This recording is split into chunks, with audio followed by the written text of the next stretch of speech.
Today on the LA Food Podcast, I'm your host, Lucas Hervodio, and today I'm feeling like the love child of Golden Corral and Little Caesars because I'm coming at you with an endless buffet of hot and ready news.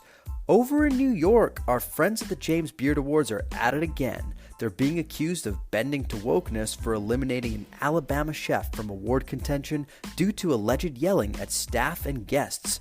Father Sal joins me to dissect the criticism and revisit our favorite question, why should we even care about these awards in the first place? Meanwhile in Hollywood, the city is investigating hotspots like Mother Wolf and Katyn for allegedly stiffing workers out of the 5% service fees you see on your checks. What does this mean for frenemy of the pod, Evan Funky? Time will tell, but maybe he can use some of that time to cook his pasta just a smidge longer. Just a smidge. Is that asking for too much? Finally, Sal and I discuss what we're most looking forward to eating at EEEEEATSCON this weekend, what it feels like to be invited to our first ever restaurant opening, and what titillates us most about the newly released trailer of The Bear Season 2. And oh yeah, there's a fantasy Top Chef recap at the end, but because I'm losing, I sincerely hope you don't even make it that far in the podcast. Without further ado, let's chow down. Back on the pod with us today is a man who's racking up air miles faster than the 76ers are racking up second round exits. It's Father Sal. A-plus intro. Yes, I wonder which is at a higher rate at this point. My multiple trips a month to LA to eat food with you, or the number of times my favorite basketball team has broken my heart in May. It's close. It's close. So this is not yet a sports podcast. We're not quite there yet. It inevitably will become a sports podcast one day. Mm-hmm. But in the meantime, I did want to give the floor to Father Sal to express his misery about the 76ers' recent exit. And I told him he could do so under the conditions that he made a food analogy. I mean, look, my headline here is never love anything. I think that's the healthiest takeaway that I have. It's, you know what it is? Oh, I have the perfect food analogy. Uh-huh. The 76ers, every year for me, is like when we went to Girl on the Goat for the first time. You get there, you're excited. You're like, hey, this is fresh and new. This is a really exciting menu. New players coming in. I think we got a shot. The next thing you know, you're eating mushroom dessert. You're eating mushroom brownies for dessert, and you're like, what the fuck happened here? Why I was like this? I was like, where is this going? But that actually makes sense. I was going to compare it to, if you didn't have one, I had an analogy ready for you. I was going to compare it to Nicholas Holt's character in The Menu, basically. Just being given all of the ingredients that it needs from a very capable chef, in this case Daryl Morey, and then just getting there and being like, you're going to toss us in the pan, see what happens. And I would take that same scenario. I would tweak it a little bit because it's like Nicholas Holt in The Menu going to a chef that he reveres and worships and roots for constantly, and the chef's like, actually, I'm gonna fucking kill you. And it's like, well, okay. All right. Well, on that, let's talk about something a little happier, shall we? Something that is going to hopefully lift your spirits this weekend, and that is the fact that we are going to EEEEEATSCON. How excited are you on a scale from 1 to 10? I'm a full 10, man. I am so excited for EEEEEATSCON. Not just because, as Brandon so eloquently told us the last time I was on the pod, that the food and the environment and the way they structured the food event looks so strong and so fun. But, like, legitimately, they have some cool event-based people. The fucking Top Chef coming through, Tom Colicchio, Galen Brooke. Super excited for that. Ali Wong, want to see what's up. I finished her show Beef recently, thought it was fucking fire. That was really interesting. Though we will see. She might get some interesting questions from the crowd. And I'm just really excited for the event as a whole. It's going to be a great 2 days. What would you say you're most excited for from a food perspective? From a food I think we were talking about how, well, for me, looking through the list of vendors who are going to be there, I know quite a few of them. We'd eaten Crudo y Nudo recently. I've had Bridgetown Roti before. I think Kobe's is one that I haven't had and I've seen on a lot of lists that I'm interested in trying. Sorteds I haven't tried, but I know it's down in Silver Lake. They got a thing going on. And of course, Booze Craft will be there. We've had Booze Craft before, and I'll try to get my fix before we go so we don't have to retreat some familiar ground. But the one that I think I might be most excited for that I haven't had a chance to try yet, Simone tacos. I've not been able to stop by the food truck, and I really want one of those soft shell crab tacos, man. Simone is excellent, and I think your excitement is well placed. I'm going to surprise you. I think one of the things that I'm most excited about is the collab between Found Oyster and Shake Shack. I know what you're, and I know what you're thinking. It's like Shake Shack, right? You can get that anywhere. But Found Oyster is so damn good and so damn creative that I just can't wait to see what they come up with. I've recently heard murmurings of the fact that they have a soft shell crab sandwich that's like a special at their restaurant, and I'm thinking they might do something with that with Shake Shack. And I'm just ready and prepared for my mind to be blown by whatever they do. Is this an extension of your smash burgers are like making out take from last time? Because you were like, smash burgers are just like making out, it's first base, it's boring, it's all kind of the same. And you see this Found Oyster collab as maybe smash burger second base for you. You're finally getting a little extra, a little new taste of what's out there. Yeah, subconsciously, I think I may be going under the neck with the smash burger with this one. So I hadn't thought about it like that, but it actually makes a ton of sense why I've been so titillated by the prospect.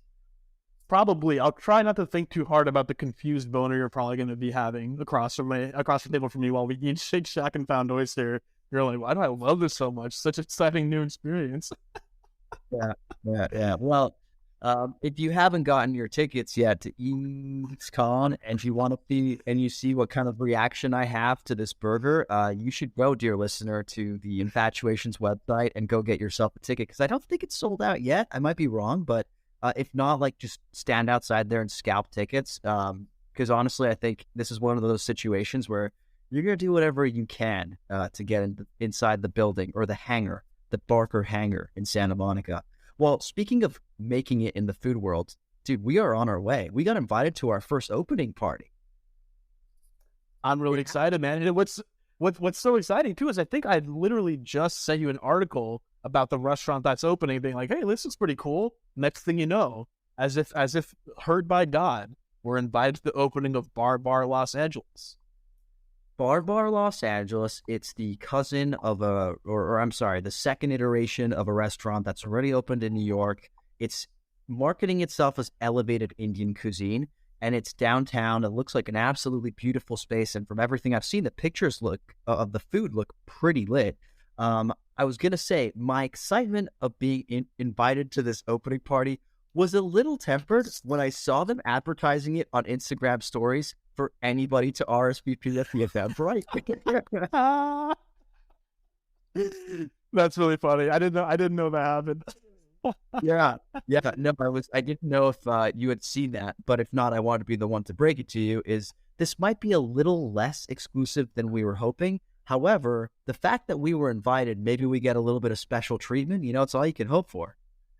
That's all we can hope for. Although, what I was going to raise is, look, we got I raised Bar, like, hey, new Indian restaurant in LA. We get the invite, and I was like, bro, are we going corrupt? We got to be careful, man. Here, we can't be bought. So we got to get. So first of all, Bar, just know, I'm bringing real. I am a difficult person to impress with an Indian restaurant in any case. Yeah. So I'm excited to test out the new menu. But this isn't you get some special treatment from our end. But while I've said that, feel free to send it our way. Why not? Yeah, no, look, if you're happy for us to come correct, to like come honest and like, you know, give our real take on something, by all means, invite us to your event, because we're not gonna sugarcoat it, okay? And to Father Sal's point, we've had some quote unquote elevated Indian food in the past. We've been to Badmash, the gastropub over in on Fairfax. We've been to the acclaimed Pija Palace in Silver Lake, and it's been a mixed bag, wouldn't you say? No, I would. I mean, just in general, Indian food and Pakistani food is, I think, sometimes difficult to execute consistently at a high level in a restaurant setting. In London, in England, I think there are some places that really crush it. In the U.S., I've had some that like kind of closer meet the mark, but it's pretty difficult to actually pull off, especially when chefs go, quote unquote, elevated and modern, and therefore try to, take new flavors on in a in a different way. I actually went to I went to an elevated Indian restaurant in DC, and a pretty well acclaimed one. They'd have like, they do truffles on their seekh kebab. And I was like, I taste truffle, man. This isn't like you do truffle on kebab and try to make it elevated, but no, it's failing at what it really should be. So it's a tough balance, I think. Maybe one of the more difficult balances for a progressive modern cuisine. And so, look, it'll be tough to impress. Let's see what Bar has. Yeah, I think it's a tough one to. I also, first of all, there was a whole movement in food journalism where they kind of looked down on calling food elevated, like talking about like an elevated version of Indian food or Mexican food and whatnot, because the implication is that like the regular version is below something else, right? Yeah. So I gotta say, my ears always perk up when I hear a restaurant describe itself that way. That said, I have great admiration for chefs who try to like take their cuisine and showcase it in the best way possible, in a way that like means something to them. And I'm thinking of like, who's the guy in Top Chef that has his restaurant in Portland? The one that's Gregory.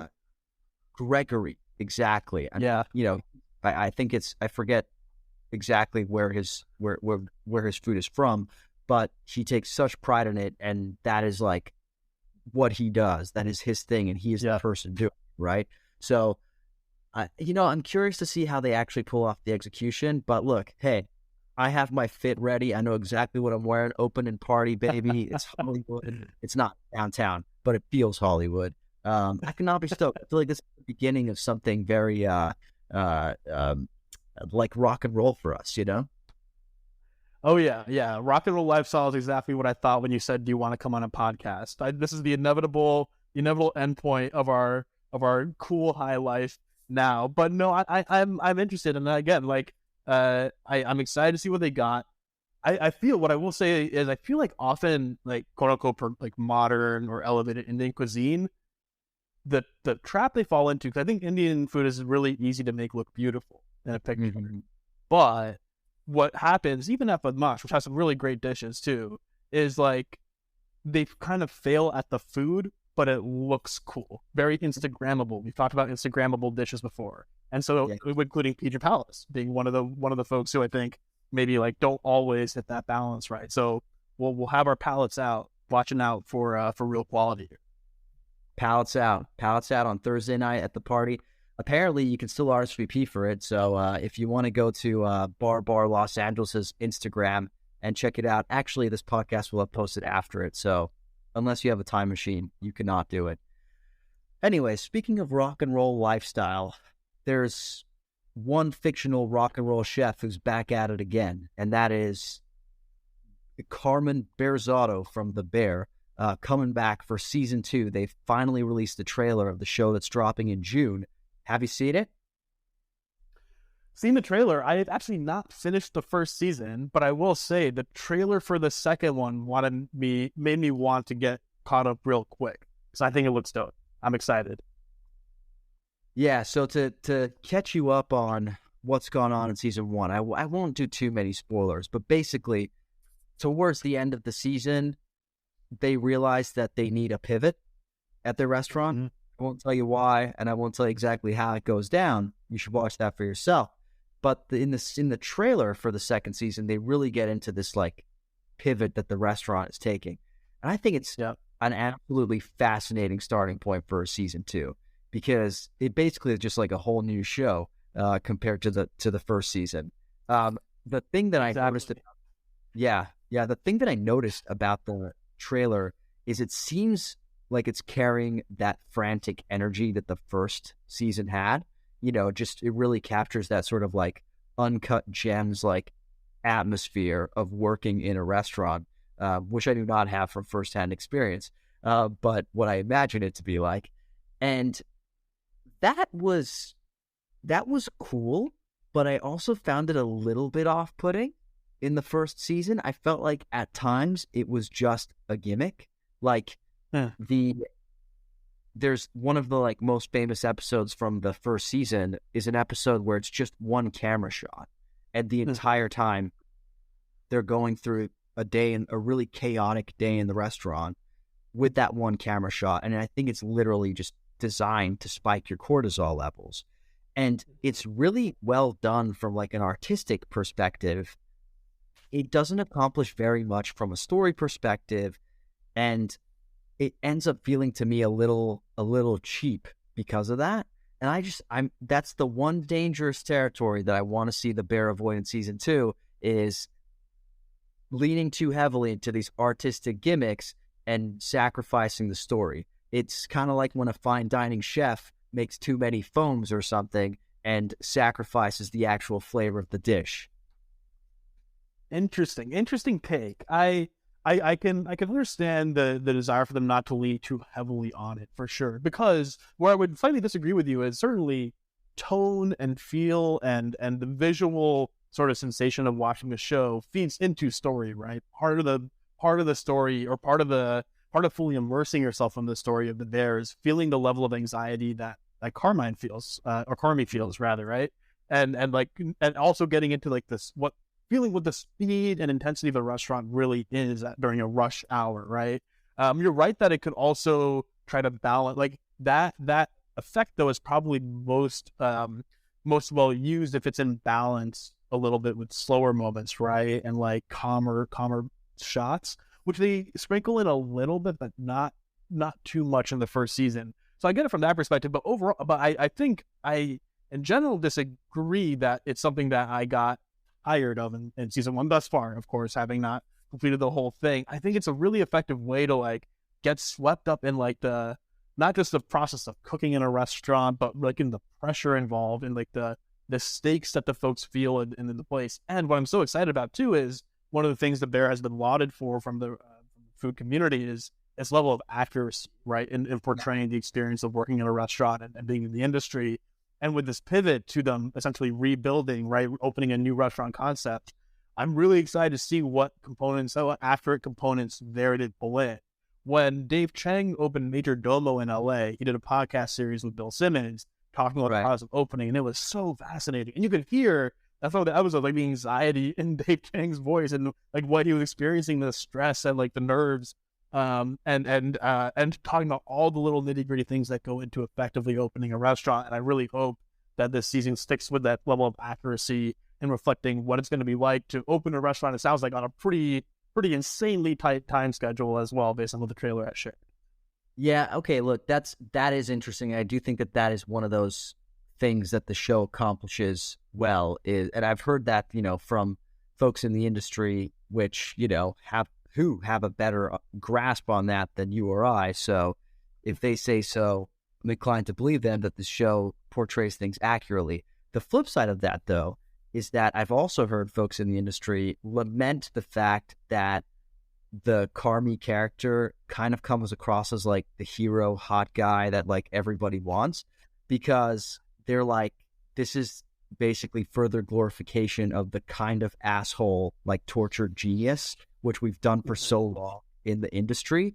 And I literally saw someone post a meme that was like, talking about everybody swooning over him with the caption, just like, love yourselves. Like, basically just like, don't repeat errors of glorifying, these kinds of guys. I think that's an interesting take. I feel like if they're going to lean into making Carmi that guy, he should start to suffer some of the consequences. And he does a little bit in season 1, but I would love to see a Carmi gets canceled storyline, bro.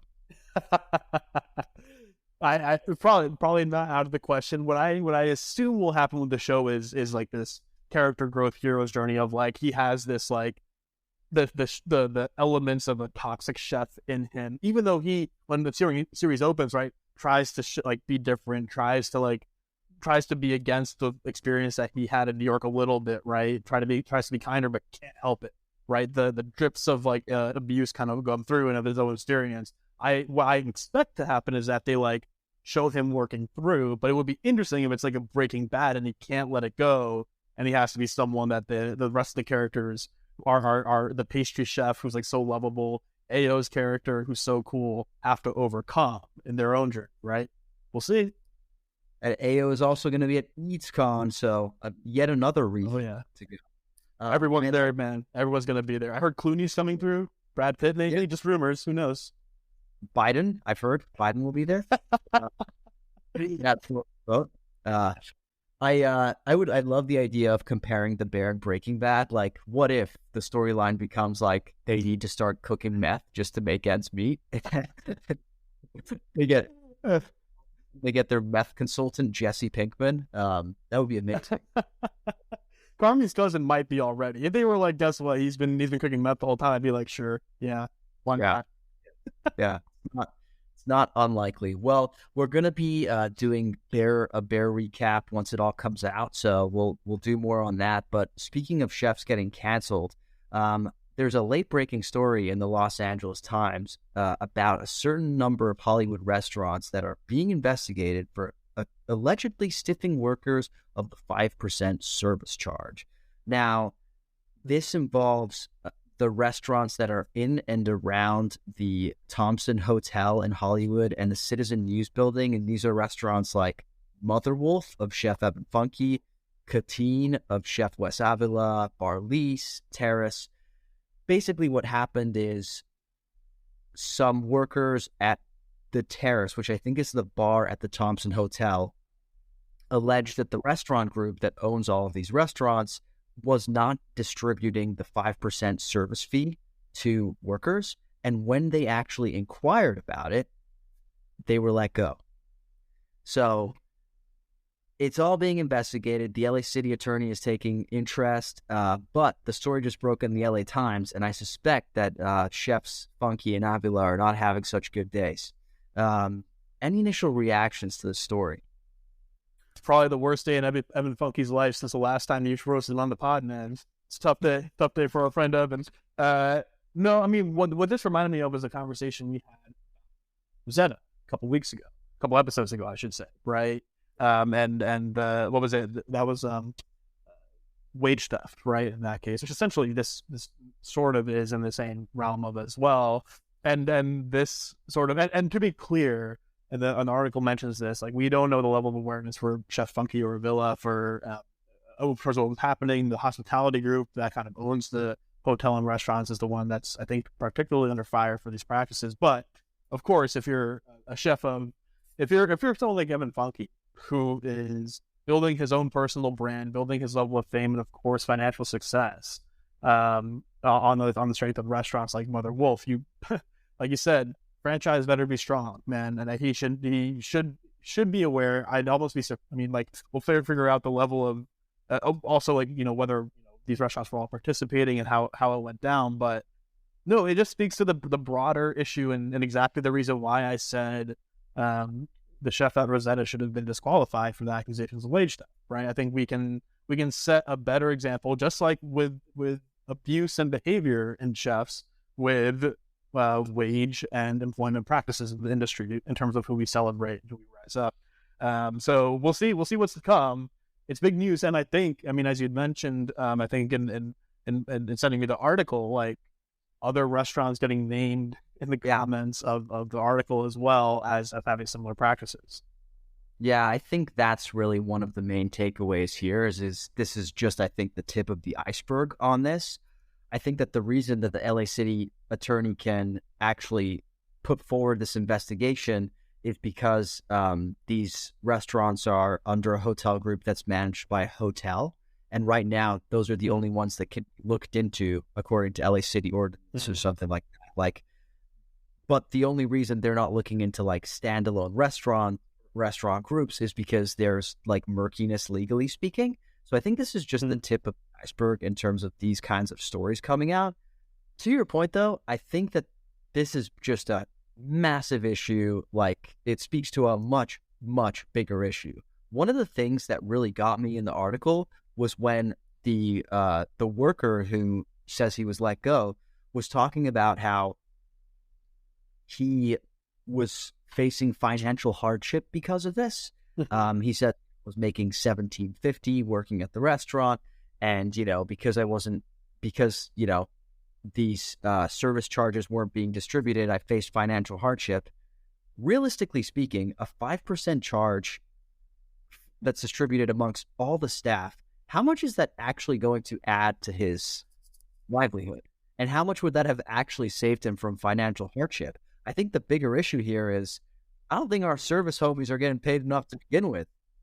No, that's right. That's right. I mean, look, and I don't know the answer to that, but certainly it's money that he earned and deserved. But to your very point, there's a whole other conversation that would be interesting for us to have at some point around, tipping, right? A 5% service charge is essentially a flat tip that's expected from all, or a component, like a quote unquote like tip component in the check. And I think you're exactly right. I think there's an interesting conversation to have about the industry as a whole, how workers can the folks who are paying workers fair living wages the most effectively as like leading examples, how they are successful doing so, and what that practice looks like more broadly. In Seattle, there are a couple, at least breweries who have stop accepting tips, and I think coffee shops as well. Everything's baked in, and you pay the price up front to ensure that everyone there has a good living wage. But yeah, you're exactly right. And look, it's not just, we can even put aside the more moral issue that everyone deserves to have, who works a full-time job at a restaurant in a tough industry deserves to have like a salary that allows them to like live a full and happy life. There's also just the if you look at purely from this like the standpoint of wanting great food in our cities and a great food culture, Yeah. people need to work here. There was an issue in Seattle even before COVID, I think, about like people who are wait staff not even able to live in the cities where they serve food, right? And then restaurants having issues hiring people, right, to even serve and work there. And so, no, it's a huge issue. It's a widespread one. I'm sure, like you said, we're going to see much more stories coming out, and we'll see what the outcost is. But you're exactly right. The core issue here is how we pay the people who serve us food that we love. Yeah, it's also just like there was so much talk during the pandemic, which, by the way, like that's when the 5% service fee became standard practice. Like I think it was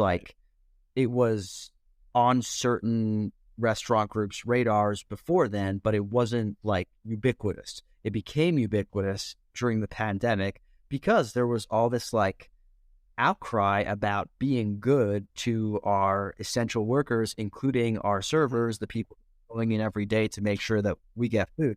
But that has just like kind of like completely evaporated. I feel like we are no longer as like, we don't care as much, which I think is human nature, right? But it is something just to like think about. It's like, wow, we want and expect good service when we go out, especially when we are, as customers, are paying a lot of money for meals. Like at Mother Wolf, if I paid $30 for a pasta, I want my waiter to like be able to tell me what the pasta is, how it's made. I want them to like serve it to me, be nice to me. If I make a joke, I want them to laugh. When they come over. Jesus Christ. I mean, when they come over to me and my plate is empty and I say it wasn't any good, I don't care how many times you've heard that.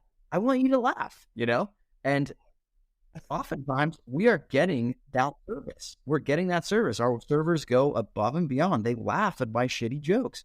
And I think they deserve to be compensated for that, and that's all I'm saying. That's my platform.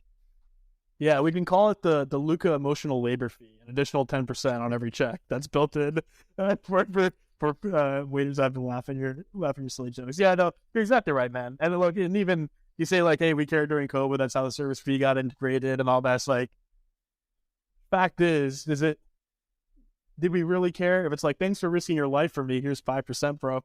That's like not, that's not the healthiest thing in the world. But yeah, no, hopefully something interesting and actual happens out of the city of LA as a result of the investigation. Look, I'm just saying, I'm glad Evan fucking's finally getting his. I'm just kidding. You called this a mile away, man. No. Yeah. Like, no man who makes pasta like that is above board. No, look, I must stress that the article says that to their knowledge, they have no reason to believe that Chef Spunky and Chef Avila and the other chefs involved had any idea about this practice, that it really goes up to the restaurant group. But there's just something to be said for, if you put your name on something, you're you got to take some responsibility at some point. So we'll see if that ends up. They may not have known. They may not have known, but they should. Right? We didn't. Yeah. And I think that's fair to say. Yeah. Well, look, we're going to take a super quick break. These were all sort of news appetizers. When we come back, it's the main course. Father Sal, our friend James Beard, is back at it again. James Beard, the foundation, and the awards made the news this week for some controversy surrounding their decision to no longer consider one of their nominees for the award. Have you been following this at all, or do you need a recap? Give me a quick recap on this, because the James Beard Award is an intricate and complicated Game of Thrones-y like place, and you know it better than me. Tell me about the palace intrigue here. This is actually really one that's like for the purists. Like, you really need to know how the James Beard Award even works in order to really care about this. And even then, I'm not sure you need to care. But a lot of people in the community are caring, so I think it merits discussion. Basically, what has happened is that a chef, his name is Timothy Hontzas. He's a chef that operates in Birmingham, Alabama. He makes Greek food, which honestly, that in and of itself should disqualify you from winning a James Beard Award. But he is no longer being considered for the award because there have been allegations that he was abusive to staff and customers as well. I think the allegations are like that he was yelling at people. Like he was like, he would yell at customers and staff. I don't think it goes beyond that, but that was the allegation. The James Beard Award decided to no longer consider him. And as a consequence of this, one of the judges who sits on the committee that decides who the nominees are decided to resign, because he's the judge that oversees that region. And basically he said he accused the foundation of lacking transparency in how they made this decision and in how they communicated it with him as the person who oversees that region. So basically he got a call from like a reporter about this whole situation, and he was caught flat-footed. I think he felt like an idiot. His pride was a little hurt too. And he was like, I don't want to be a part of this mess anymore. I'm stepping down.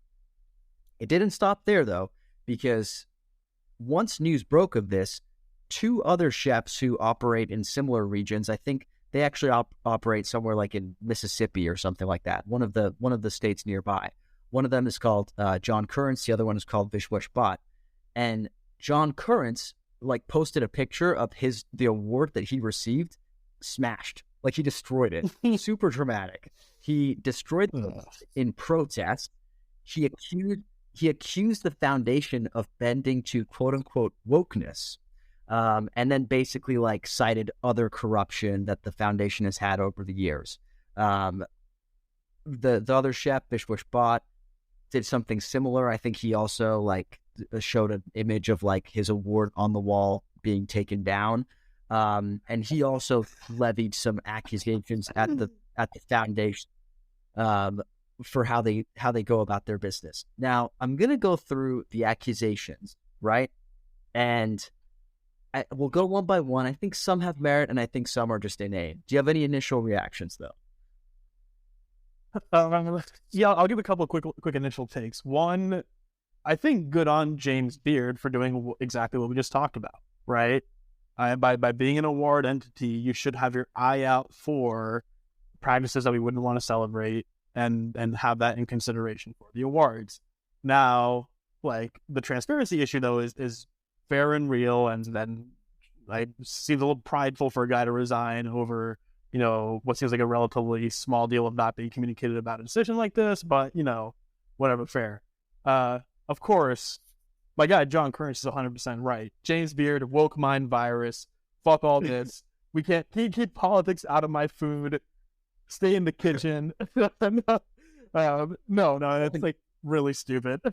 I mean, we can go through the rest of the accusations and stuff, but like the overall reaction here, the idea of like smashing your awards feels very like trying to catch on to trying to get in on the culture, like broader culture wars, and like try to like pretend like wokeness is the reason why like you disqualify a chef for being abusive. Which, by the way, I should also say, the only James Beard made a decision to disqualify the chef, and it sounds like, and I would assume, not knowing much, that his behavior was really out of line. But I also would say, like, you know, patrons can be shitty, right? If there's a scenario where like he was like standing up for his staff to patrons or something like that, or being rude, then it would be a different scenario. It doesn't sound like that's the case. Yeah. Overall, like, yeah, go ahead. I was going to say, look, I think that this is a very interesting, like, case study in how far the pendulum has swung in the culture wars.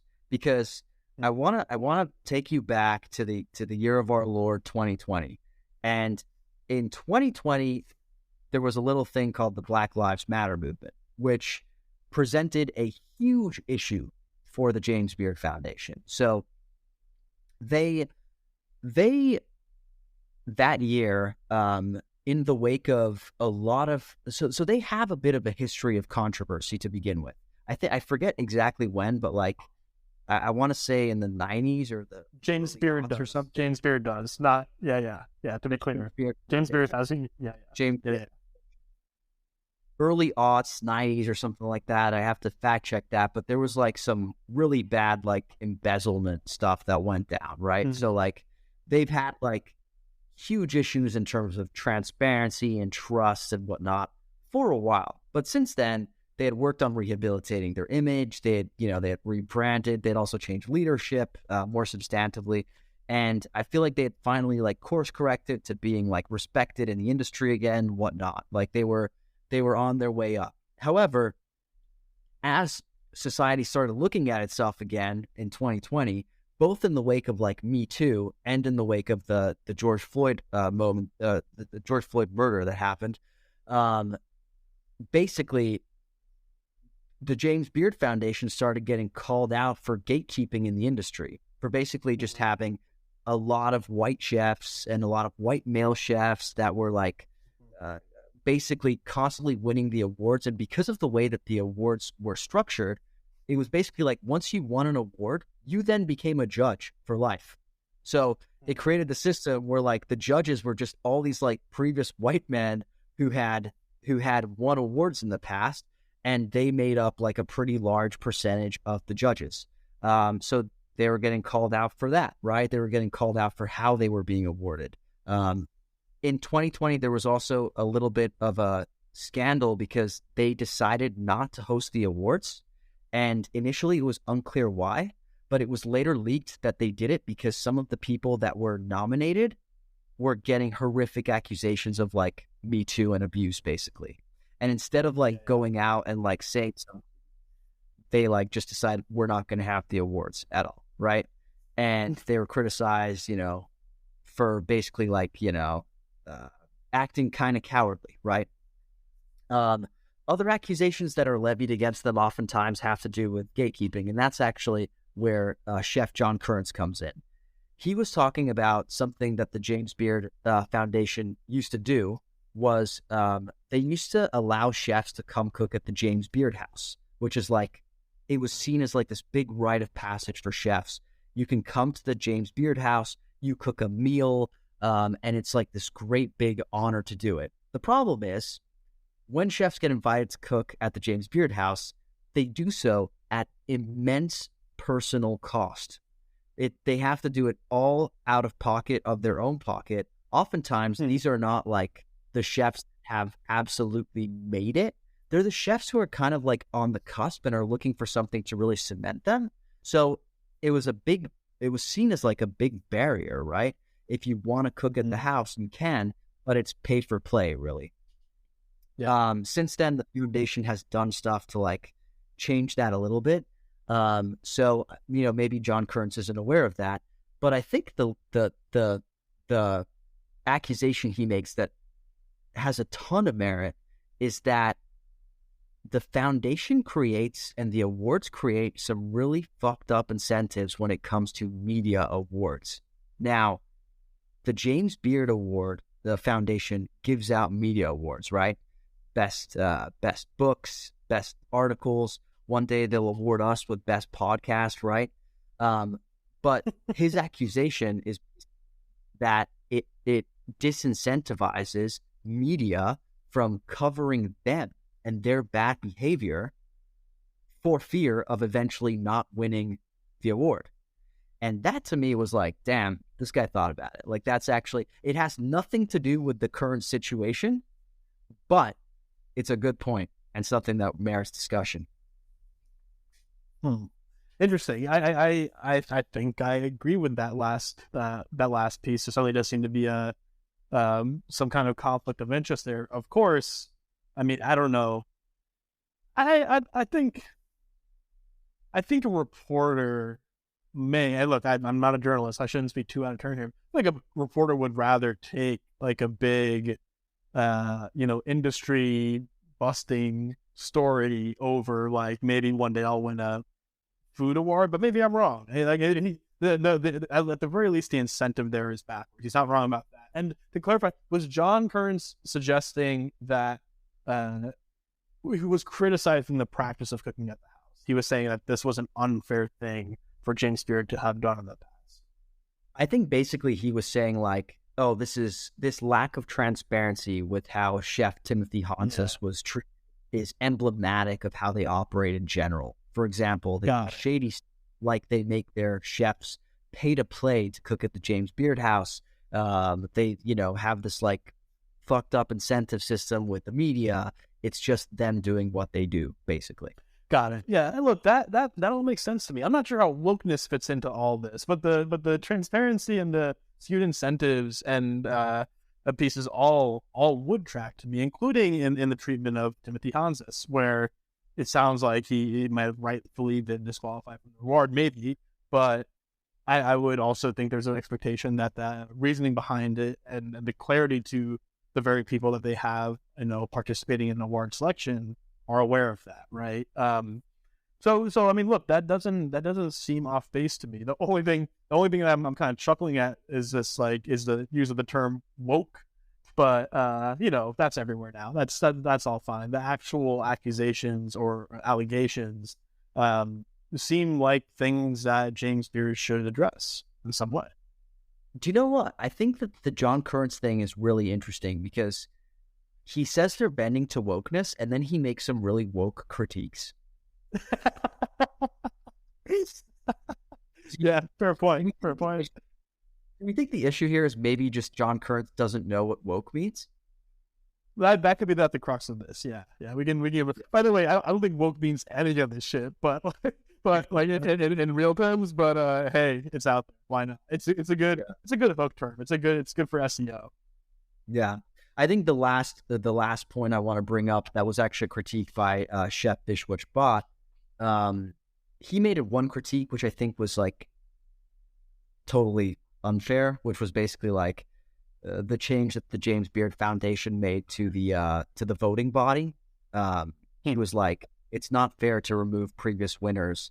That's how I won my award. Are you saying I don't deserve my award? It's like, no, bro, we're not saying that. Just chill out. We're just saying like we need more diversity in judges. That's it, bro. Like, that one was just like, take your head out of your ass a little bit. But the one that I think actually he had a point with was he was saying that the James Beard Foundation, this is really funny actually, expects their judges to go out and pay for their own food. Like, these judges are tasked with like going to like all these like very expensive restaurants, right? And these are chefs and journalists. They're not like wealthy business people or like, like people like you and me who are being bankrolled by like big food, right? They are little, like, they're small business owners who are being asked to participate in this thing that they think is good of giving the James Beard Award, and then they're being asked to go out to these restaurants and pay for it out of their own pocket. I think that's a really bad look for the foundation, personally. I'm not sure, again, what the hell it has to do with this instance, but that is an interesting one that I think we should look into. Yeah, it seems like good practice for James Beard to compensate its judges for all the money they're spending on the food they're eating. That seems fair. I also do think it's funny. It's funny that he tacked on that he like snowballed with this particular thing being like, also pay my meals.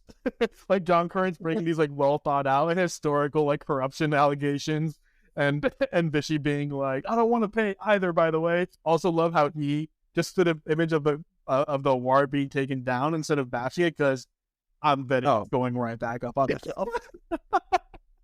Yeah, he's putting that shit right back up there. Yeah. I do think though that I remember we had a whole conversation on do these awards matter, and after I was reading this and thinking about this, it gave me another reason why I think these awards matter, and I think it does matter for these chefs' career. I think we didn't really think about that in the past as fully. What I mean by that is not just as an accolade.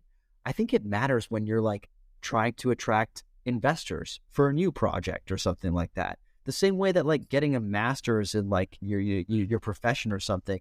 If you're a James Beard Award winning chef, like, yeah, you're going to have an easier time getting investors for a new project. Or if your restaurant is struggling, finding investors to like help you get through tough times. So, you know, I think we were maybe a little harsh on it last time, but I think that this is extremely humble and commendable of me to acknowledge that we were wrong.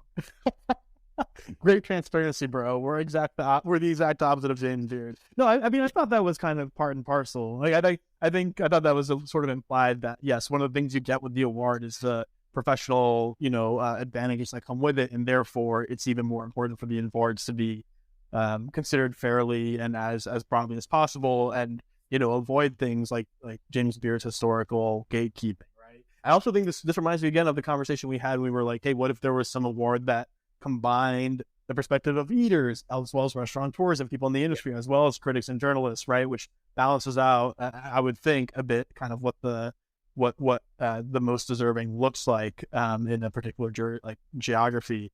No, like, look, the awards define the industry, right? You have a great chance of getting on a Top Chef if you're a James Beard Award nominee or winner, which is a pretty good segue to our final topic here. But I appreciate the emphasis at the very least on transparency here of process of like, I feel like every year, and maybe I just missed this, but when the James Beard Award announces its semifinalists, or at the very least it's covered by Eater, I would love for Eater to break down, like at the very top, exactly how these semifinalists, nominees, and winners are chosen, so we have an understanding of where these winners came from, because there is such a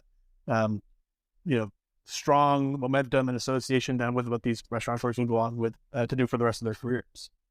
And they get into it a little bit in this article in terms of the process. So we'll link it in the show notes so that listeners, you can go and check that out. But I think that there's definitely there is a merit to thinking about who votes. And I think that for the James Beard, it's mostly chefs, past winners, and media also. But yeah, I think we need some regular people awards, bro. And I think that's we'll do that on another episode. We're gonna come up with the perfect food award. The regular awards. The regular award. You're a regular chef, bro. Congratulations. You're a regular cook. The regular cook. The regular Beard Award. Well, the James Beard. The awards will get announced in the next couple of weeks, and we'll do a bit on them when they come out. And depending on how controversial they are, we only like to cover controversy. Well, speaking of controversy, that's a perfect segue to our final section, Top Chef Recap. We'll be right back. And now for the part of the podcast I've been dreading the most. It's time for a recap of where things stand on Top Chef, and critically, our fantasy Top Chef. Father Sal, you want to do the honors of telling us how things are going? Oh, I would love to. As of today, the score of Top Chef Fantasy on the LA Food Podcast is Team Luca, 86 points. Team Sal, 200 points. Yes. It's been brutal for you, man. It's been just nonstop beatdown, and it's too funny. It's honestly almost comedic, the length to which the show goes to make me suffer. I am constantly given hope that one of my chefs is going to do well that week, and then it's just stripped from me bizarrely at the last moment, usually by someone who comes out of nowhere, like a Mar. Are there any scenarios? Well, first of all, tell us what happened on the most recent episodes, because there were some pretty dope episodes. Yeah, they were interesting. So we had, first of all, 2 weeks ago, Restaurant Wars, but it wasn't, I'm going to do Restaurant Wars asterisk, because it was a semi-Restaurant Wars. And what's funny is, what they did is they took the onus of designing a restaurant space, training front of staff, taking in, like, fully training front of staff and having to, like, you know, fully design the process of taking in diners, to really basically just do a menu, cook it, and you can use existing restaurant spaces, existing professional front of house staff that will run everything. And to me, you know, actually, my girlfriend and I recently went back and watched all of Top Chef Kentucky. In Top Chef Kentucky, they have actually an early Restaurant Wars with 3 different teams. And it made me really miss the chaos that a typical Restaurant Wars has in it. So it was Restaurant Wars. Buddha led one team, Victoire, quote unquote, led the other. And Buddha's team, which she had definitely brainstormed the concept for like 8 months before shooting, came out with a solid victory. Buddha was the winner. That's why he's number 1 overall pick. So it's all Restaurant Wars. We can go back and talk a little bit about what we liked and didn't like. And then most recently, it was something that we had asked for the last time we talked about Top Chef, which is bringing in some of the immigrant and particularly South Asian cuisines of London. And they ate at an Indian restaurant, and then each had to make a thali, like essentially a 4 to 5 course single plate of food with it's a single plate of food with 4 or 5 different dishes on it, and rice or roti, and really, really compelling, I thought, challenge, really fun to watch. And well designed in that the challenge for the chefs was to hit different flavor profiles. And, you know, a shockingly good performance there from Amar, who did have an advantage from the quick fire, but not someone he's someone who claimed he'd never cooked Indian and absolutely crushed it. So, no, it's been a really good couple of weeks. We can dive into the episodes in more detail, but it continues, I think, a really strong season of concept and execution and high quality cooking as well. I think the run in here is going to be super compelling and super competitive of the remaining chefs. Are there any scenarios in which I can still win? Yeah. Here's what it looks like. So basically, if Buddha goes full on Chef Slowick in the menu and kills the rest of my contestants, you can win. No, I did the math. I'm pretty sure you're mathematically eliminated. I don't think there's any. I tried to play it out. I think you're making a reservation at Vespertine sometime in your near future. Damn. All right. Well, I think I have regrets in my life, but this is up there. I think that I approached the draft all wrong, and I will own that. I think that I let my emotions get the best of me. I refused to pick chefs that I just had like dislikes for, you know, totally frankly stereotypical dislikes as well. I own that, and this is why you should never stereotype folks. Also, I stand by my notion that like Buddha is one of the most hateable characters on television. Wow, that's mean. Yeah, it's mean. It's mean, but I'm also emotional. Sore loser, and I own that. Look, it's not like hateable. He's not hateable on like a personal level, although actually I take that back. He is. The whole shtick he does of like every time a famous chef comes on, and he's like, oh my God, I can't believe I get to cook for this person. Oh my God, it's such an honor. It's so fake. Bro, give it up. No, it's not. Yeah. No. Here's the thing is this. So Buddha has been dominant generally in Top Chef, though. Glenn, he's had some stumbles this season, including this last episode where it looked like he might go home. He really fucked some stuff up, including forgetting to serve Adma his chicken curry dish, I think. Chicken curry, I should say. But he, at the end of the day, he's just a nerd. He's just a Top Chef nerd. He's just like you and me, man. When I listened to Buddha on the Pack Your Knife podcast, he joined, And man, he is so meticulous, competitive, but also such a fan of the show. And I think actually does like take Top Chef so seriously. Honestly, here's what I would say. That we earlier in our podcast lives on the LA Food Pod designed what we thought was the perfect game show, right? The perfect food competition show. I would be so honored if there were contestants like Buddha on that show who had like broken down the game, who had tried so hard and nerded out and taken, Buddha has watched every single episode of Top Chef ever and taken notes on who won and who lost and why. That's baller, man. That's so cool. It's adorable. No, it's not. And here's why. What Buddha is doing is he is making the show. He's no longer making the show Top Chef. He's making the show Top Chef fan. Top Chef student. It's not a show of who is the best chef in these situations. It's the show it's the chef that's like studied these very specific scenarios the best. I don't think that actually means he's the best chef there. I think it just means he's like the biggest teacher's pet. He's the Mason Mount of Top Chef. No. He's the Billy Bean of Top Chef, man. This is Top Chef Moneyball. I would use Daryl Morey as an example, but I kind of hate him right now. He's the guy. You're right. He is the best at Top Chef. That it's a fair point that he may not actually, like, in every environment be the very best chef like amongst competition, though. I mean, look, Buddha fucking kills it in the real world too. Let's make no mistake about it. But he is the best at Top Chef.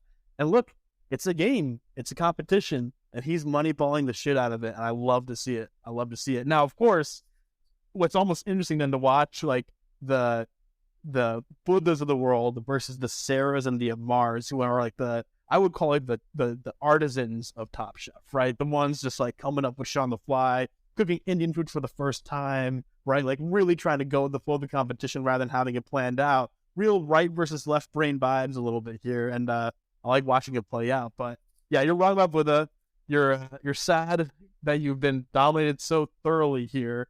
I mean, we don't even have to worry about this till the finale. Now, look, here's what I will say: you do have a chance for bragging rights still. Even if you lose Top Chef Fantasy, Sarah or Tom could come out on top here. Yeah. I think if that happens, I will claim to be the winner, and I will start a petition to no longer owe you Vespertine. But I think that is my only hope. Right? That is the only hope, is that I have the pride of having one of my contestants somehow win. I don't have high hopes for it, but it could happen. So on that note, who do you predict to win this? Are you just interested in to win? Hey, I don't.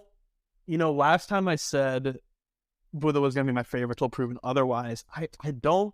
He just looks a little shaky sometimes this season. I mean, a great Restaurant Wars performance followed up by a real dud, a real clunker, most recent, and a very un-Buddha-like way of executing on Top Chef and forgetting to serve a dish. I think I will go Ali as my top choice, and that's because my girlfriend Emily told me that Ali is the only person Padma follows on Instagram from the season. We're doing some deep dive social media here, the media theorizing here that Ali's on top. And by the way, he is the top point getter in fantasy for the whole season, really consistently near the top of every single episode, including this one. I think his performance front to back has been so strong that I think he has what it takes to see it all the way through. Well, speaking of front to back, Padma may just be following him because front to back, he's the most handsome contestant to ever be on top. Yeah, that's true. And also, I've not been on Ali's Insta, but I wouldn't be surprised if it's just like a series of thirst traps. Fucking the guy's in good shape. Guy's got great eyebrows, tall, dark, and handsome. No, I mean, I think Ali, and then I think, look, it'd be a bit of a shock, but Amar really has performed consistently high. He really has. He's come together in these last couple of weeks, and he is like actually executing at a super high level. He doesn't really make mistakes. I would Nicholas Holt myself if Amar went to that is unforgivable. Like, he is... Why? First of all, he is just he's there by accident. He's doing this. His whole thing is like, I can't believe I'm even here. I've never made Indian food. Okay, let me try to make Indian food. He's just giving what's that movie, like Mr. Whatever Goes to Washington, or like Fish Out of Water. And it's so annoying because it is an underdog story, and you should want him to win in some ways, but I just find it so grating. Probably just because I didn't pick him, I think this could be a personal problem. I'm not gonna lie. He's got like the best personality. He's got bad hair. I'll give him that. But I will say, to your point, sometimes he's so like dopey about it that I wonder if he's like it's an sharking a little bit. Yeah. What if he's like rope-a-doping a little bit? Being like, oh me, I'm like I have a crush on Ollie. How cute is that? Like, what's Indian food? I've never had this spice. And then just fucking crushes it, right? You know what he's doing. That would be a true twist, is if we saw him and he's actually the Billy Bean, like has all the books and stuff and has been doubled. That'd be an amazing twist. Also, he'd be really like, he should deserve an Oscar for how dumb he plays, because he plays it extremely well. Yeah. Well, final question on this is, where do you think this ranks in terms of the pantheon of seasons of Top Chef? It's up there, and I've recently been, like, as I mentioned, I recently rewatched season 16 Kentucky. I'm right now, literally as soon as we're off, you're going to be watching some season 13 California, where Amar made his first appearance, I believe, on the show. I think, look, Top Chef in the last 5-10 years has been like consistently really, really strong, I think. And I feel like World All-Stars thus far could be top 5, I'll say, of the season, and possibly higher. I'll say 5 only just because it's not complete yet, and sometimes they're disappointing endings, such as Kentucky, where I believe Sarah should have won the season. So we'll see where it lands in that way. But I mean, Portland is still my number one favorite. I think Kentucky's really strong. LA All-Stars, general favorite as well. First season of All-Star is really great. I think it's going to end up being like probably top 3. I think it's so interesting to have the chefs from the different countries come in, from the different competitions. I think it's created a really cool environment and dynamic between them. I think the level of cooking has been high, and crucially, I think the production and the design of the competitions, with, ironically, a little bit of a hiccup around Restaurant Wars, in my opinion, has just been super, super cool. I would agree with that. I think it's easily up there, like top 5 or something like that. I do think, like, there are some seasons that I remember more fondly. Like, for example, I forget which one it was, but I think it was an All-Stars with Brian Voltaggio and I want to say Chef Melissa in the final. That was LA All-Stars. Yeah. That was an epic season. I just remember the heart of it too. Like, I just remember the narrative around Melissa being very strong and whatnot. And it was just, that one really tugged at the heartstrings. Although I will say, I think I am conditioned to dislike this season because of the emotional toll it's taken on me to be such a humongous loser. That's the downside of fantasy Top Chef. I think it does really color your experience as a whole, more than I'm really giving credence for, because I'm winning by so much that I'm just loving life. I want to shout out really quickly Top Chef Boston. Can't remember what season number it is exactly now. A really, really good one. They still had a couple of chefs here and there that were like kind of like, still corny reality show like drama, but the overall quality and I think the heart of that season took me by surprise as well. So I like Boston, LA All-Stars, Portland, and then I think this one's right up there in those top 4. Yeah, I think it's right around. You gotta consider the season where, who was it? Kristen came back from like Last Chance Kitchen at the end and won. That's Seattle, man. Top Chef Seattle. It's fair to that the Kristen arc made that one really strong, but that was still early enough. I think it was season 8. I'm like not giving I'm like maybe underweighting the first 8 or 9 seasons of the show a little bit, because I feel like if you go back and watch, like, the diversity of the chefs is pretty like non-existent. A lot of white dudes, a lot of very similar kinds of cooking. It really hadn't, I think. It was building its prestige and then bringing in more and more executive chefs and folks with like high levels of talent. But certainly in terms of a narrative arc for a season, Top Chef Seattle was compelling. Yeah. Yeah. Well, last question before I let you go is, what are you going to ask Tom and Gail if we're able to see them this weekend at EEEEEATSCON? Oh my God, what a question. I uh, I think the thing, if we're being serious and talking Top Chef, I would want to know, and if I could get like, Tom and Gail 3 drinks deep, right? I'd want to know their favorite and least favorite winners, not contestants. There's too many of those, but favorite and least favorite winners. The winners are proudest and like the most, frankly, and that they're still like have a relationship with, versus those where they were like kind of fucked that up. Shit, I might even ask them like, hey, I mean, shouldn't Shota have won season 19? Shouldn't Sarah have won season 16? Could poke and prod here, see if they have any biggest regrets on choices they've made. I like that. I think that's a good question. I think mine would be more personal to like how Tom keeps his head so shiny or something like that. But how does Tom choose the hat he's wearing that week? Yeah. How did he just like make being bald look that sexy? But I think like between your questions and my questions, I think we can really get on their good side. We get a good balance there. Yeah, we get a good balance. Well, dude, I'll see you in LA for the. I'll see you on Thursday for the bar party, and then it's EEEEATSCON. Listeners, if you see us at EEEEATSCON, please come say hi. We will. We're not too famous yet, So like, chances are we'll still like be nice and down to earth. So, please come by and say hi. Right? Speak for yourself. I'll have security on site. You'll have to go through them first. Yep. All right, buddy. Have a safe flight. I'll see you in LA. See you soon, bud.